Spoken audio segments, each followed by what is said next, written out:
So I just saw the film The Menu. This film is a hilarious satire that you can sink your teeth into with a little bit of a seasoning of horror and thriller, you know, to make it all taste better. There's going to be some bad food puns. I do apologize. I don't.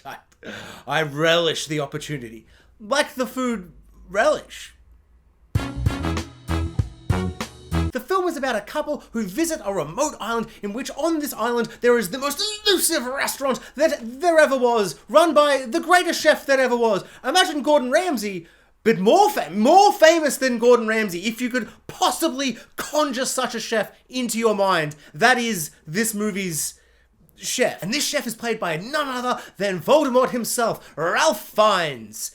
Or Rafe Fiennes. I've heard it either way. I honestly don't know. This film is a delicious combination of satire and tension, contrasted perfectly, so it's good in the taste buds or whatever. A tasty blend of high-class actors all nailing their roles and complimenting each other beautifully. And a third bad food pun / something that was good about the film combination. Something.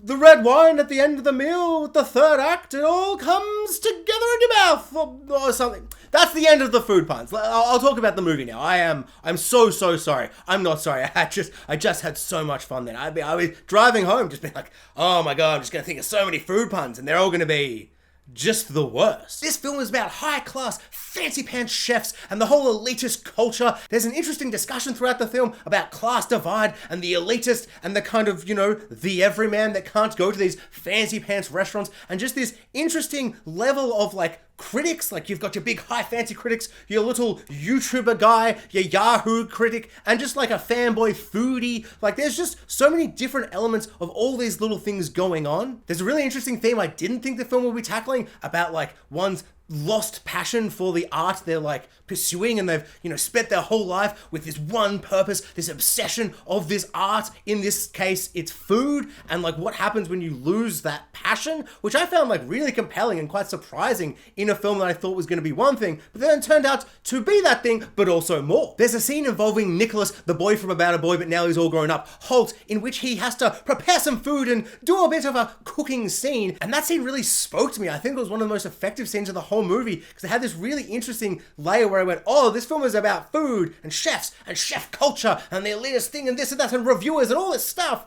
But you could change that to anything, to any art form, or maybe just any industry. And I found that really interesting. Oh, this film just isn't about food and lots of delicious food porn shots where you're like, look at this delicious meal. And you're like, that does look pretty delicious. I would prefer just a hot dog or cheeseburger. The cast in this film is amazing. Nicholas, the second best beast, Holt, is really great as the fanboy food lover. And he kind of like, I don't know, there's this really kind of perverse side to him where he's just getting so much love out of it, and it brings out this really kind of awful side to him, which I found a really interesting way to play this fanboy character. And then you can put that fanboy onto any kind of thing that someone's a fanboy of, and I thought that was really, really effective. Anya Taylor-Joy is now becoming one of the best actresses in Hollywood. She is just so good in every single thing I see her in, and once again, an absolute delight, and she would be the star of the show and steal the show if it wasn't for Ralph I Can Touch You Now Fiennes, who gives a villainous performance that is just an absolute standout, and one of the best villainous performances I've seen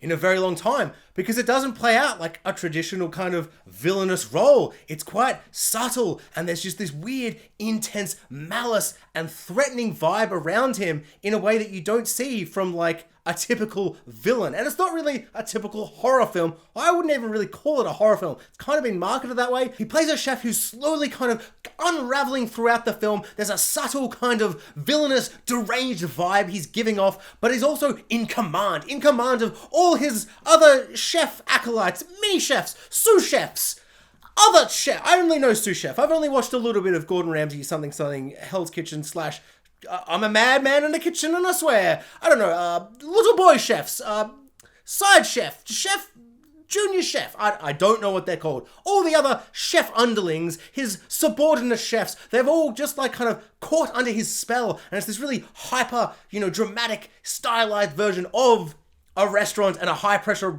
high class restaurant, the way that there's kind of a hierarchy, and he's at the top of it, and you're replacing your traditional jump scares with him just kind of being there and being like, And after that clap, all in unison, they all move and go, yes, chef, thank you, chef. And it's just terrifying, super effective, and yeah, just really, really exciting stuff. The supporting cast is all really, really good. There's no weak link. We've got a couple of different tables, and they're all doing their own different little, unique little subplots and B and C subplots, and they're all really, really fun. The script is top notch, never misses a beat. It is so well crafted, it is so funny, and considering we're stuck in this restaurant, just this one location, pretty much a bottle episode, the cinematography is really, really great. It's never too fancy and crazy and taking away from the story, but it's moving around and keeping an energy and a liveliness so you never get bored being stuck in this one location just in this restaurant. The only negative I'd say about this entire film is the trailer. It spoils way too much. I wish I hadn't seen it, but also because the trailer kind of positions the film in one way, I was surprised by how different the film was to the trailer,